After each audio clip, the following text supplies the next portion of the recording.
하나님의 말씀은 신약 성경 누가복음 4장 16절에서 23절 말씀입니다. 신약 성경 93쪽. 예수께서 그 자라나신 곳 나사렛에 이르사 안식일에 늘 하시던 대로 회당에 들어가사 성경을 읽으려고 서심해 선지자 이사야의 글을 들이거늘 책을 펴서 이렇게 기록된 데를 찾으시니 곧 주의 성령이 내게 임하셨으니 이는 가난한 자에게 복음을 전하게 하시려고 내게 기름을 부으시고 나를 보내사 포로된 자에게 자유를, 눈먼 자에게 다시 보게 함을 전파하고 눌린 자를 자유롭게 하고 주의 은혜의 해를 전파하게 하려 하심이라 하였더라. 책을 덮어 그 맡은 자에게 주시고 앉으시니 회당에 있는 자들이 다 주목하여 보더라. 이에 예수께서 그들에게 말씀하시되 이 글이 오늘 너희 귀에 응하였느니라 하시니 그들이 다 그를 정언하고 그 입으로 나오는 바 은혜로운 말을 놀랍게 여겨 이르되 이 사람이 요셉의 아들이 아니냐. 예수께서 그들에게 이르시되 너희가 반드시 의사야 너 자신을 고치라 하는 속담을 인용하여 내게 말하기를 우리가 들은 바 가버나움에서 행한 일을 내 고향 여기서도 행하라 하리라. 아멘. 메리 크리스마스. 하나님의 은혜와 평강이 우리 주 예수 그리스도로 말미암아 넘칠 수 있기를 주의 이름으로 축복합니다. 예수님이 이 땅에 오신 것은 아버지의 뜻을 이루기 위해서입니다. 아버지의 뜻을 이룬다라는 것은 죄에서 자유를 선포하시는 것이고 사망에서 생명으로 옮겨주시는 것을 말씀하고 있습니다. 예수님께서는 공생애를 시작하시기 전에 시험을 당하셨습니다. 세례 받으신 이후에 광야에서 40일 동안 성령에 이끌리시고 마귀에게 시험을 받으신 후 그 시험을 이기신 주께서 갈릴리로 가시고 성령의 능력으로 주의 일을 감당하시게 됩니다. 그렇기 때문에 주께서 성령의 능력으로 그 일을 하셨다. 그리고 여러 회당에서 가르치셨습니다. 이스라엘은 예루살렘에 성전이 있습니다. 그러나 10가정 이상이 모이는 동네에서는 회당이 하나님의 말씀을 전하고 모여서 기도하는 공동체를 이루는 삶의 중심이었습니다. 갈릴리는 북부 지역에 있고 비유대인들이 주로 살고 있었습니다. 그렇기 때문에 이방 갈릴리다 그렇게 전해져 옵니다. 갈릴리라는 말은 원이라는 뜻입니다. 갈릴리 호수를 중심으로 둥그렇게 둘러져 있는 곳을 갈릴리다 그렇게 말을 합니다. 그중 갈릴리에 속한 한 마을이 나사렛이 있습니다. 예수님의 피난 이후의 고향입니다.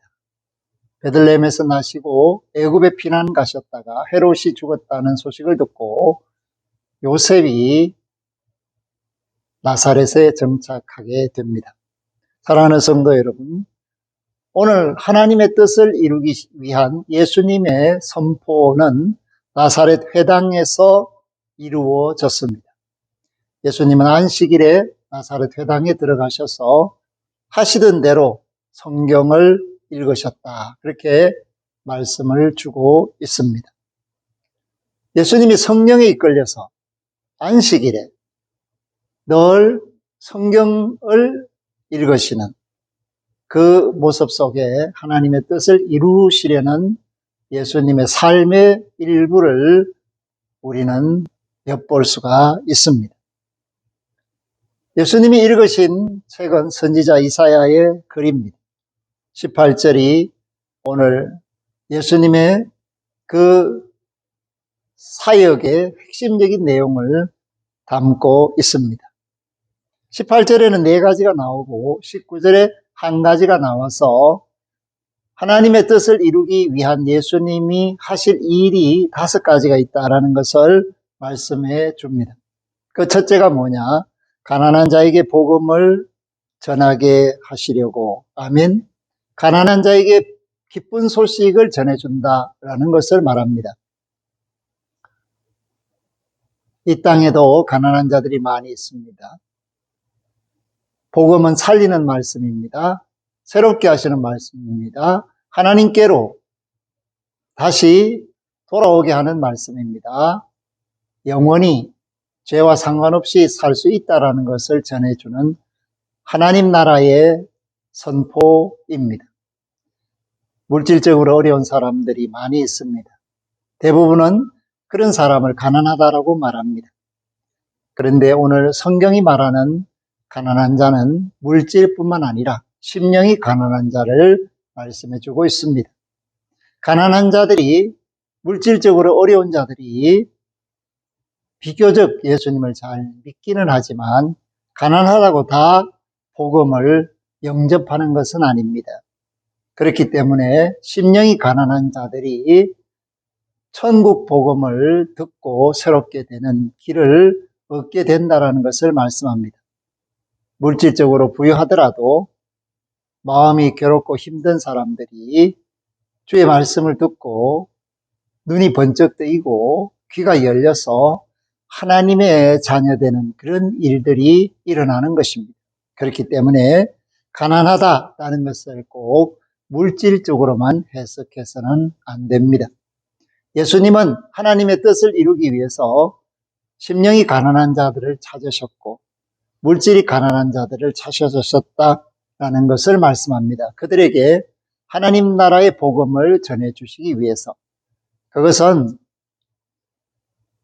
모든 것이 끝이 있다는 것을 말씀하고 또 죄와 상관없이 살 수 있는 길이 있다. 죽음을 극복하고 영원히 살 수 있는 길이 있다라는 것을 선포해 주는 말씀이었습니다. 두 번째는 뭐냐 하면 포로된 자에게 자유를 준다는 것입니다. 당시에 이스라엘은 자유가 없는 나라였습니다. 로마 제국의 식민지였습니다. 특별히 갈릴리는 이방 갈릴리라고 부름을 받을 만큼 열악했습니다. 그렇기 때문에 갈릴리 사람들은 여러 차례 반란도 일으켰습니다.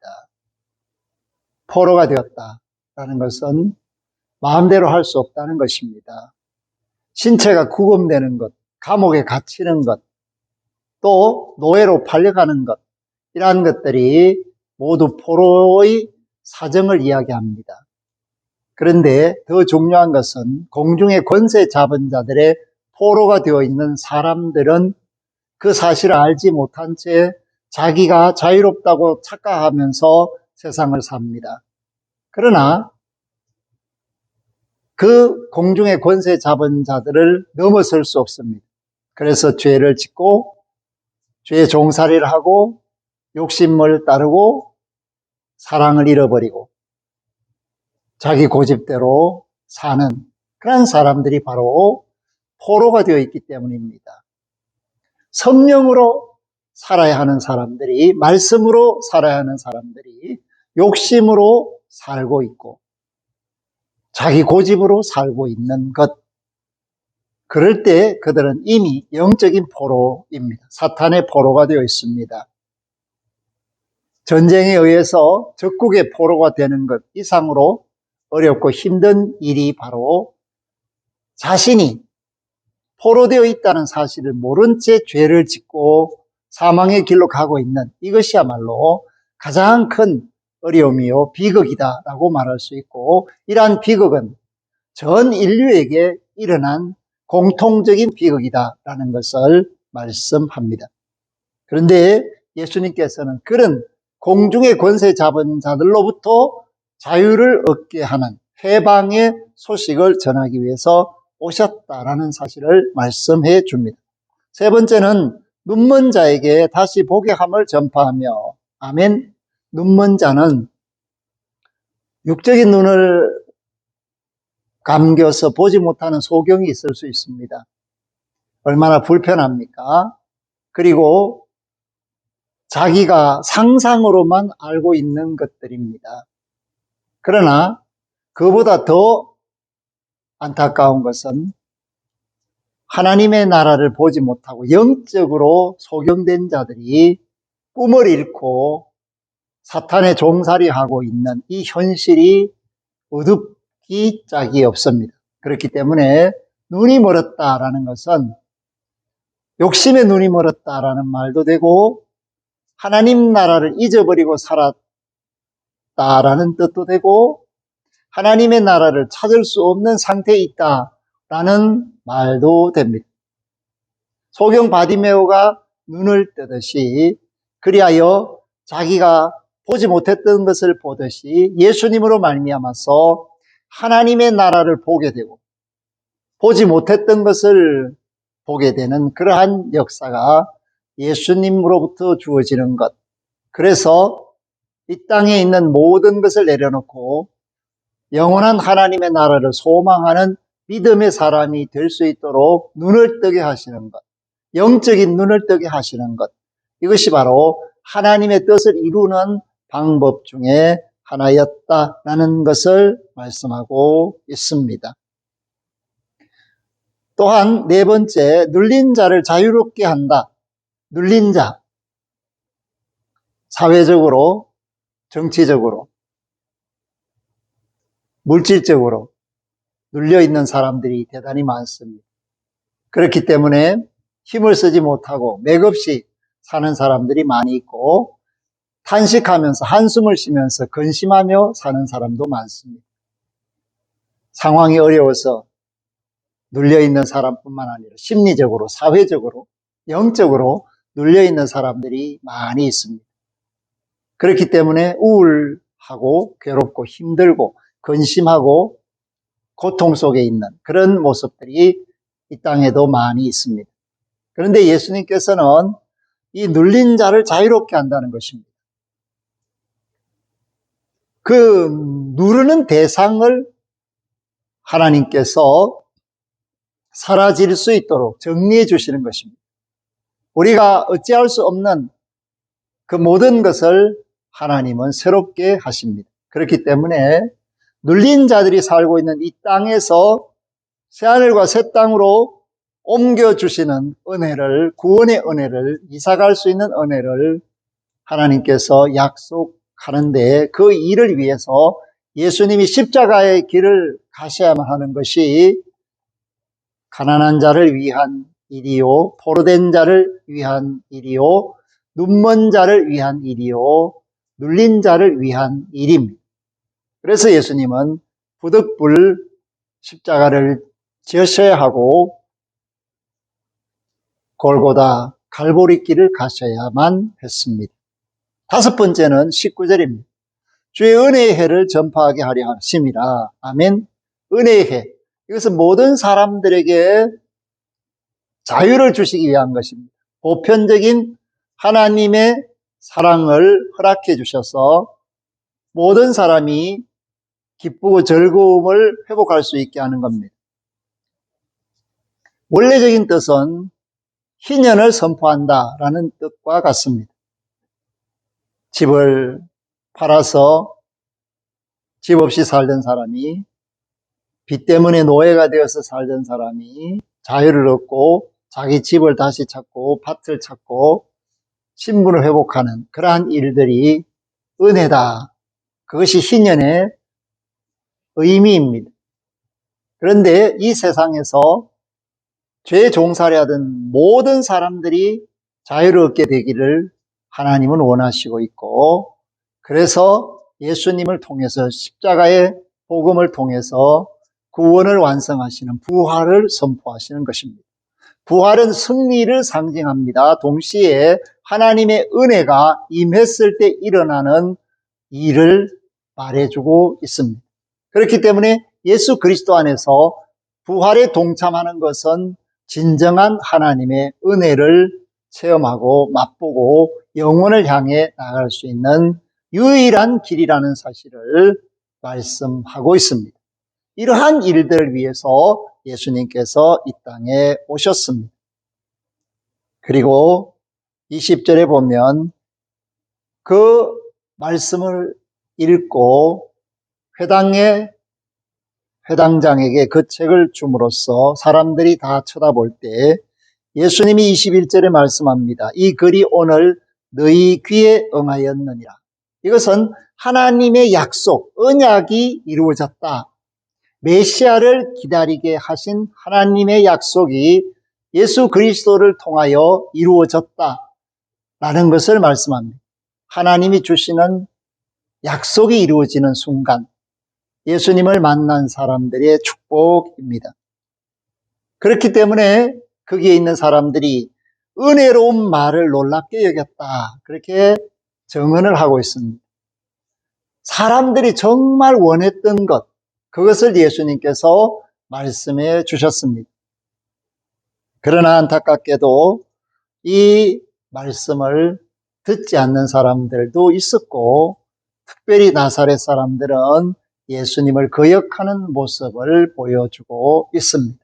사랑하는 성도 여러분, 성탄의 큰 기쁨은 하나님의 뜻을 예수 그리스도를 통하여서 알게 되고, 예수 그리스도께서 원하셨던 그 사랑, 그 성탄의 내용을 저와 여러분들이 분명히 깨달아서 우리가 가난에서 벗어나야 합니다. 포로에서 벗어나야 합니다. 눌린 자나 눈먼 자의 상황에서 벗어나야 합니다. 온전히 하나님의 은혜의 사람이 되어야 합니다.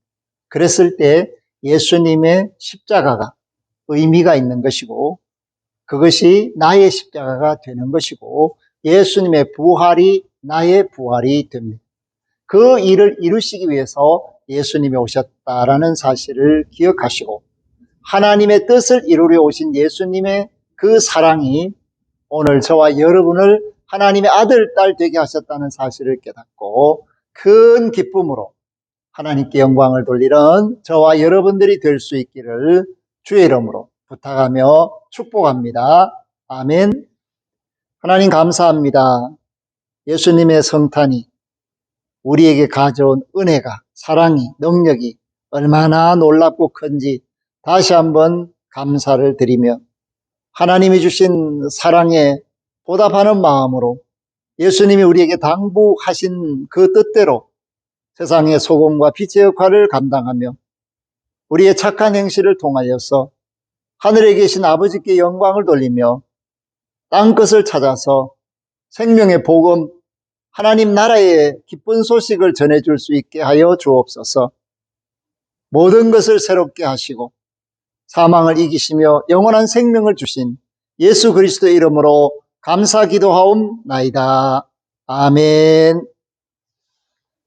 이제는 하나님의 뜻을 이루려 이 땅에 오신 주 예수 그리스도의 은혜와 약속하신 것을 반드시 이루심으로 하나님의 나라를 예비하시고 구원받은 자들을 기다리시는 하나님 우리 아버지의 극진하신 사랑하심과 범사를 능력으로 힘있게 지혜롭게 아름답게 아버지 뜻을 이룰 수 있도록 도우시는 성령님의 교통하심이 성탄의 큰 기쁨 안에서 말씀을 듣고 새 사람이 된 믿음의 권속들, 그 가정, 산업, 생업, 자녀들, 그 앞길 만남 머리머리 위에와 하나님의 은혜를 예수 그리스도 안에서 받아 누려야 할 천하 만민들 위해 이제로부터 영원토록 항상 함께 하시기를 간절히 축원하옵나이다.